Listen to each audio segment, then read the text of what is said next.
In this video, we're going to learn how to use the advanced precision kill weapon system on the OH-58 Delta Kiowa Warrior.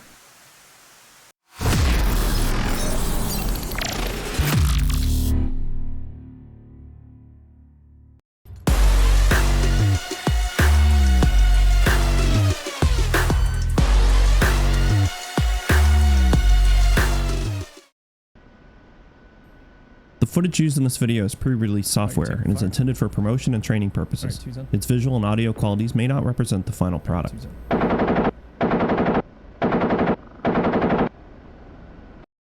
Alright guys, welcome aboard the OH-58 Delta Kiowa Warrior from Polychop, and today we're going to take a look at the APKWS.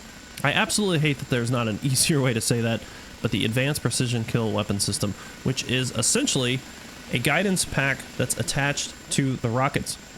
And the way they do this is you've got the normal warheads attached to the rockets, and then they add a guidance kit between the warhead and the main body where the propellant is located on the rocket pod. So as the rocket comes out, the guidance fins and the tracker come out, and that's what picks up the laser energy.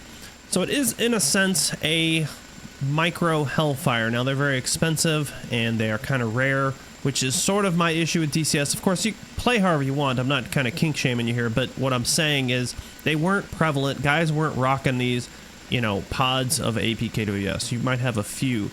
My last deployment, we only had a few of them. They worked wonderful, but they are expensive and they are somewhat rare. Today we're going to talk about how to get these things set up. So as always, I've been telling you guys, go ahead and bring your master switch to standby. That's going to arm the system. I'm going to use the weapon select switch to go up and bring us to the weapons page. Now here you're just going to treat it like a normal rocket. There's nothing different that you're going to do to the rocket. You're just going to treat it like a normal 10-pound warhead. The difference is, of course, that it's got a laser system. Now that's not something that we can adjust in the cockpit, but rather it is something that's pre-programmed on the rockets, and we can see what that is by bringing up the knee board.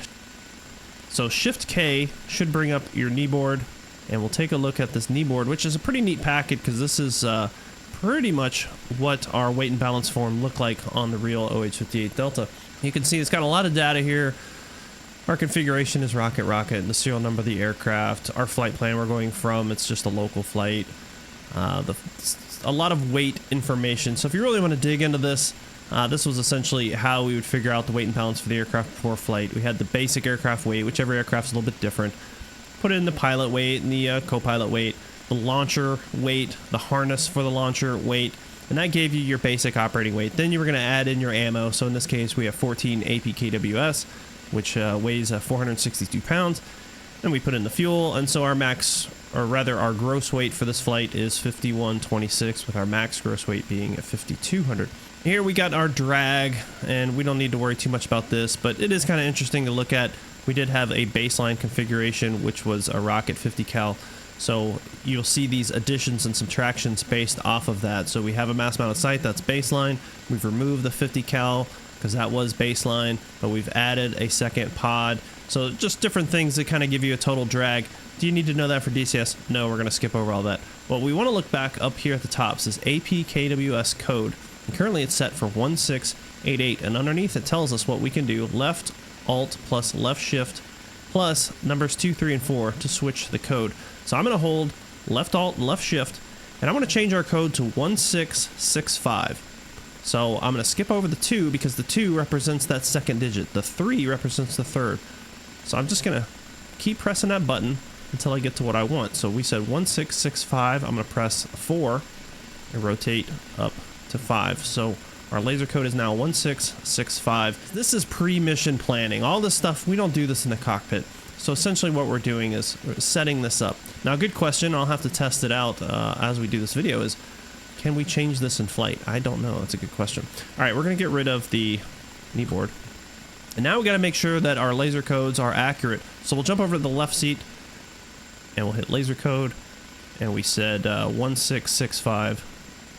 Going to clear all that. 1665. Enter. So now laser code alpha is 1665. All right, let's go ahead and do some cockpit setup here. I'm going to go ahead and arm the laser, get us out of the list, go to the MMS, and I'm going to change this from range because it defaults to range when you start up to alpha and verify 1665. So right now the left seat is ready to go, and then back to the right seat We're going to go ahead and arm the rockets. We're going to fire singles. We've got the fusing queue. We talked about that. We're safe because we're on the ground and we're in standby.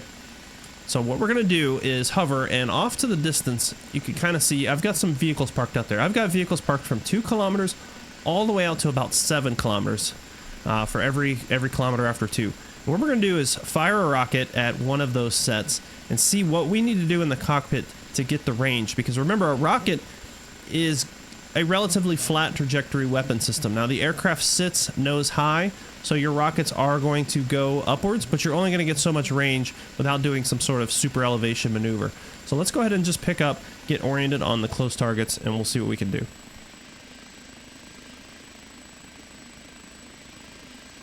Alright, so I've got us at about a 20-foot hover. The AI is taking over. I'm going to jump over into the left seat and just get oriented on that close set of targets. I go to TIS so I can see a little bit better. And while I'm thinking about it, arm the aircraft. Alright, so this should be our close targets. Let's just get a quick laze. Alright, so we're at 2K. Now, let's jump back into the right seat and see what we're looking at here. This is our steering cursor. I'm not going to get into the lines and all this jazz. I just want you to understand it. I'm moving the MMS to the left right now. We've got to be relatively lined up. Now, we're not trying to shoot something like a point detonating rocket or a 50 cal, so we don't need to be super exact, and that's why I'm not worried too much about these lines for aiming and all this jazz. We just need to be pointed roughly in the right direction. So once the left seater gets his sight on a target, we just need to be in a position where we're roughly pointing at it so that the rocket is going in the right direction. So let me get back on one of my targets here, this guy right here. So 2Ks, there he is, 2Ks. Okay, we can see we're roughly pointed in the right direction. So what I'm going to do is I'll go ahead and stay in this seat, and I'm going to fire the laser, which I am right now. The weapon system is armed. We're armed. I'm going to fire the rocket from a hover and see what happens. All right, target hit pretty fast, couple seconds, time of flight. You notice we don't get a time of flight marker like we do with the Hellfire. All right, so again, just staying in the right seat. Let's find the next batch of targets, which should be at about 3K. So there it is, 2,965 meters. We can see it also popping up on our rocket page. We are lined up with the MMS, and we're going to fire a rocket. So laser is on, rocket's away, and target destroyed.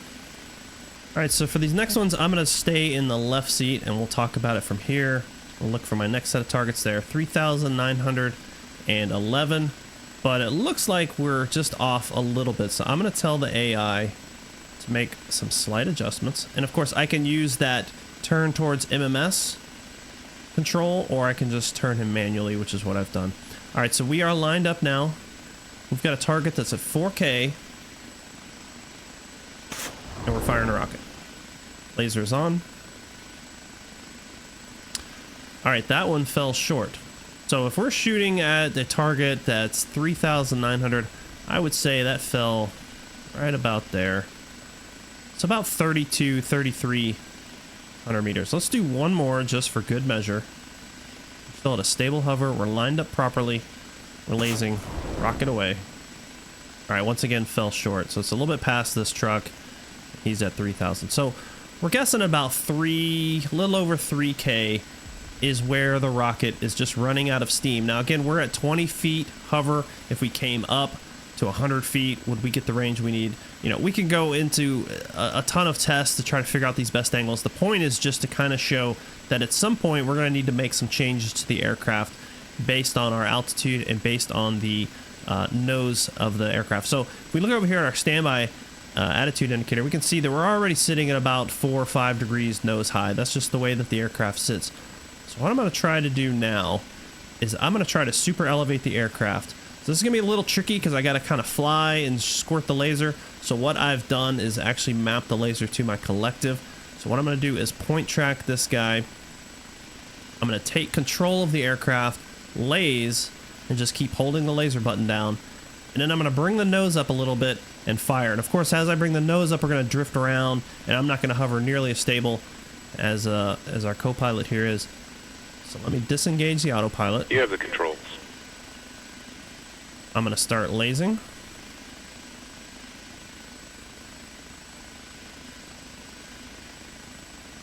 Alright, so we're at 4K. I'm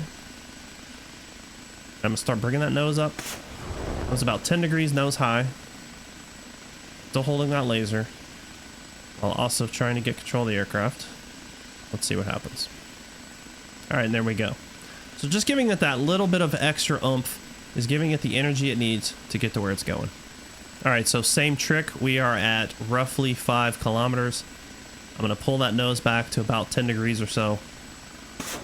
Rockets fired. Laser is squirting. Aircraft is sliding. And a hit. Alright, I've got 2 more sets of targets out here. One is at roughly 6 kilometers and one is at 7. I think we've kind of proved our point. So what I want to do is just try and engage these guys all the way out at 7K. So we're at 6,800. That's close enough for government work. And we can tell that the sight is way off, and it's honestly something I didn't check on the last one, so we got a little lucky on that one. So I'm going to go ahead and disengage the autopilot. You have the controls. The AI pilot, I guess I should say. And try and get lined up with that MMS. Lasing. And I'm going to super elevate to about 20 degrees.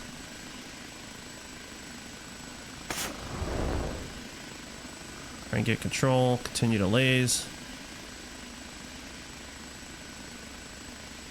Alright, I just saw an impact way up on top of the hill, just past those guys, so I'm not really sure what happened.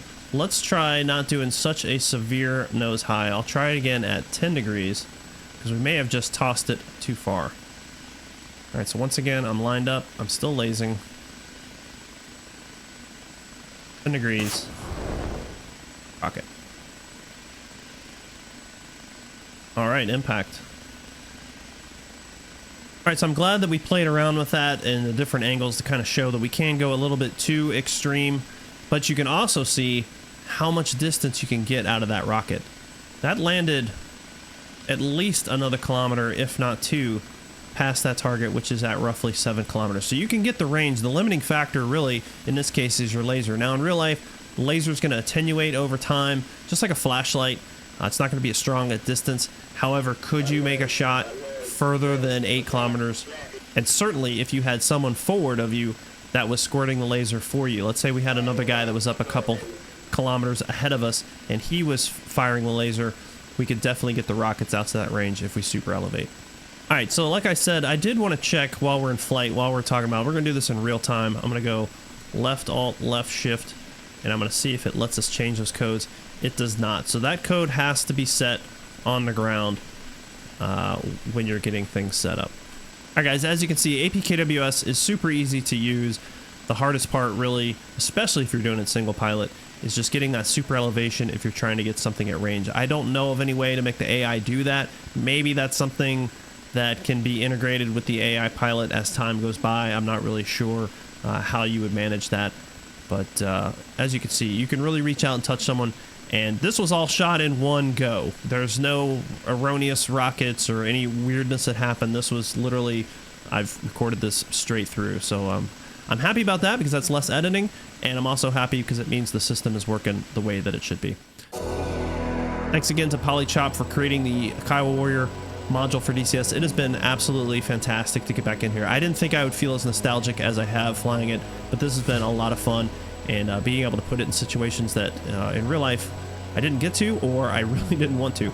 So thanks a lot to Polychop, and as always, of course, thanks to YouTube and Patreon members for keeping the lights on here at the channel. And thanks to all of you for watching. We will talk to you on the next one. Take it easy.